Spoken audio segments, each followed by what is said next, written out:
My point is, everything that relates to Islam necessarily comes from a book and commentaries which do not originate in India.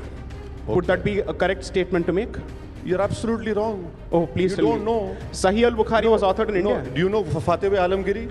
Go ahead, Fatwa please. Alamgiri? Oh, so you use Fatwa Alamgiri to actually... Listen to me. Where was Fatwa Alamgiri written? No. The question is, when you sir, issue a fatwa, sir, do you use the Quran or what are you using? Are you debating with me or an anchor? I am you asking want to you a debate with me? I'll answer. I am asking you a straightforward question. I am answering you in a straightforward way. Please listen to me.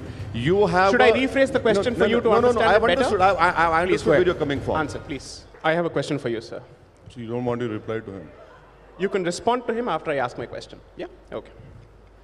So, from what I understand, and please correct me if I've got the history wrong, AIMIM is the successor organization to the MIM, which it was not? I see. So it was started by Mr. Qasim Rizvi, who fled to Pakistan in 1957. You got your history and facts wrong. I thought he was for the support of the creation of a South Pakistan, which is the Hyderabad princely state. Let me just finish my question. Let me just finish my question. You can correct me. I'll allow you to correct me.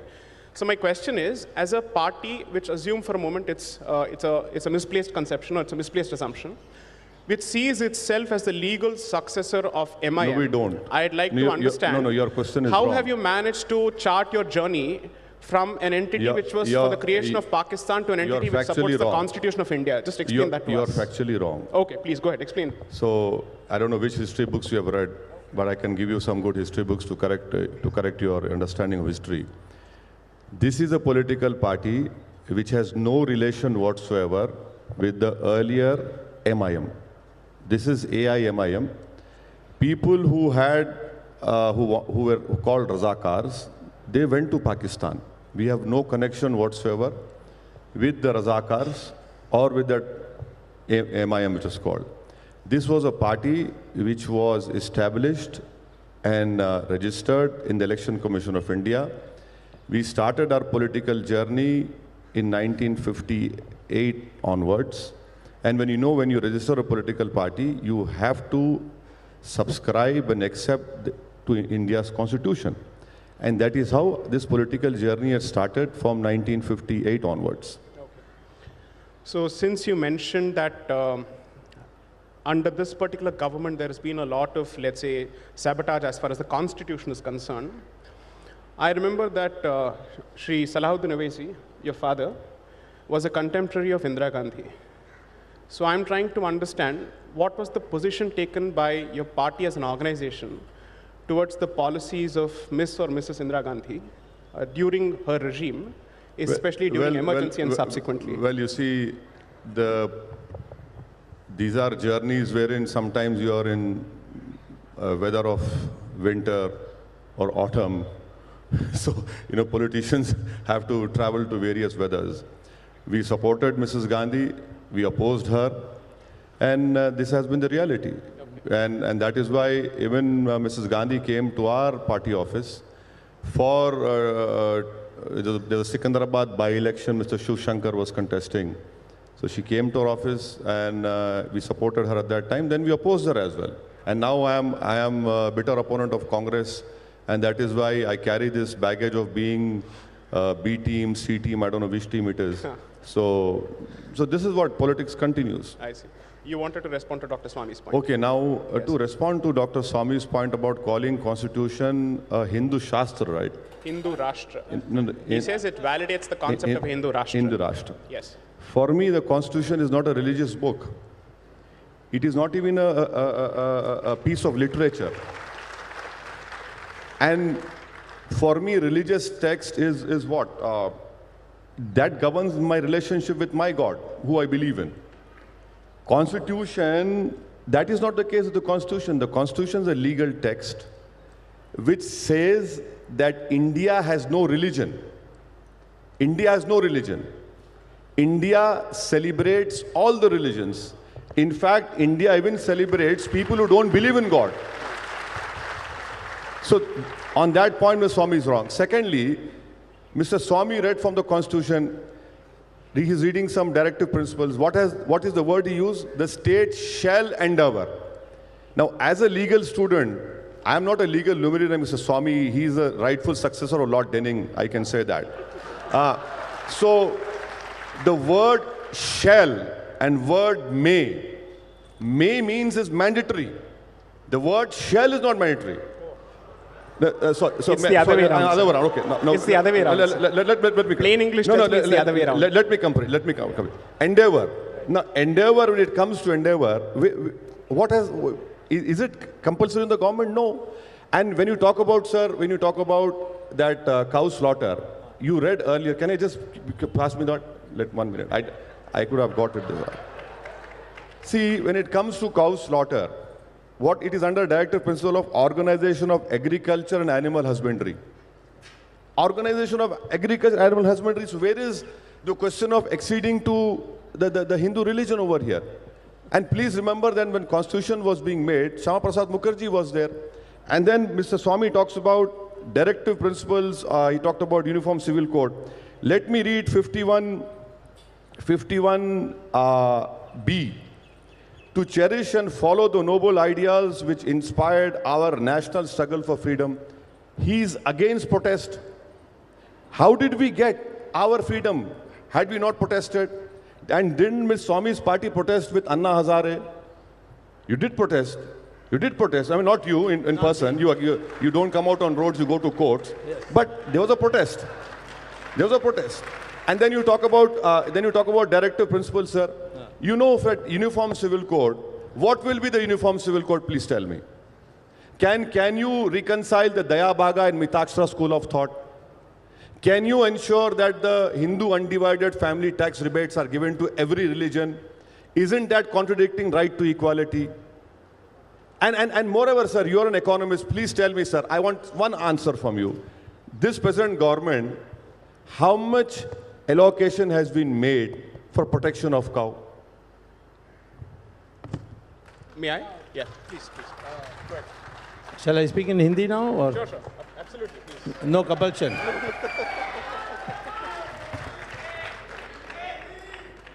All right. अब आधा हिंदी आधा अंग्रेजी. अंग्रेजी हो गया है तो बाकी सब हिंदी में अब. यहाँ जो लिखा है वो जो इन्होंने पढ़ा है उससे भिन्न है.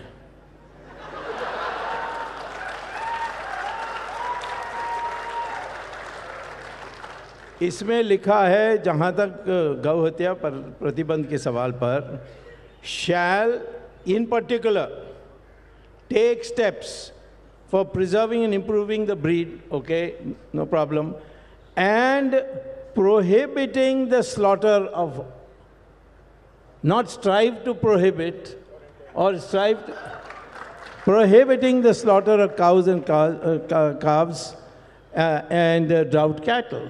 So, let me finish. No, you complete, sir. Second, you say this is not a religious document, but it's a secular document, and we believe, and what the Constitution says that all religions are equal. As a Muslim, do you agree that Hinduism can lead to God as much and as efficiently as Islam? I agree. Can I answer on you on that? I started my initial remarks by saying that India has no religion. India celebrates all religion. India celebrates all religion. You are entitled to your religious belief. I am entitled to my religious belief. And no one can interfere in your practice of your religion, neither in my practice of religion. But that doesn't answer his question. No, I am answering his question. Please. That is his belief. I agree to his belief.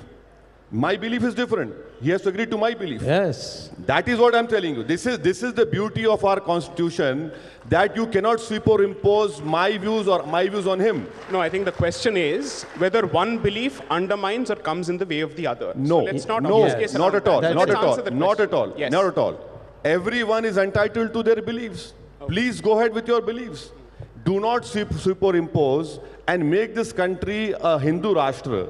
Do not make this country a country of one religion or one culture or one language. Fantastic. So, since you raised that point, and I'm assuming that please. You talk about cow slaughter, sir. Yeah. Sir, you are in power in all the Northeast states. Can you please bring a bill over there?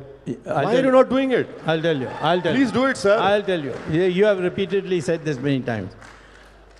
We Hindus believe that the breed called Bos indicus is the sacred cow. The cow in Northeast is Bos taurus. We have no reason to protect them. And Bos indicus is the only breed that we shall protect as sacred, and Northeast is free to eat the cow. They call it cow, but it is not a cow. So may I? For the change, for the flavor of change, let's just move away from certain bovine topics, right? No, I didn't start it. I understand. So let me just ask you. So since you seem to have a fundamental problem with the concept and idea of a Hindu Rashtra, and I'm assuming that you have a problem with it after understanding what it is about, could you please explain for my understanding and for the audience's understanding as to what do you understand by the word Rashtra? How is it the same as Rajya, or is Rashtra the is it different from Rajya, or is it the same as Rajya? Could you please explain that for us? You see, the word nation has been used. अगर आप चाहें तो हैदराबादी उर्दू में भी बात कर सकते हैं, sir. कोई बात नहीं. The word nation has been used in the preamble. No, I'm talking about Hindu Rashtra. No. I'm happy with that. Right. Now, You're happy with that? Okay. When you talk about Hindu Rashtra, then you go to the Savarkar's ideology, what he wrote, that Muslims and Christians do not believe, because India is not a holy land, or their Putra Bhumi or Matru Bhumi, right? Yeah, exactly, that is there. When you talk about Hindu Rashtra, then you go back to what Golwalkar said in 1930s. He said that if Muslims have to live in India, they should be denied citizenship right, which one step has been taken under CAA now. When you talk about Hindu Rashtra, it was the RSS, let me answer, or you can come and sit here. I would request members of the audience to maintain decorum, and trust me, all questions will be asked. Please. It is the Hindu Rashtra, when you ask Hindu Rashtra is, that it took RSS, after it was banned, to accept in writing that they will accept even the national flag. When the national flag came out, there is an article signed by RSS people in organizer that they say we do not believe in these three colors because it is inauspicious. It still doesn't answer my question as to I'm explaining to you. According to I am explaining, sir. What is Rashtra according to you? That is what is Rashtra. Oh, to change India's diversity, to change India's pluralism, and to make it a nation of one religion, wherein one religion has domination, to change the basic structure of the constitution. That's it. May I? Please. Do you agree that in English there's a distinction between nation and country?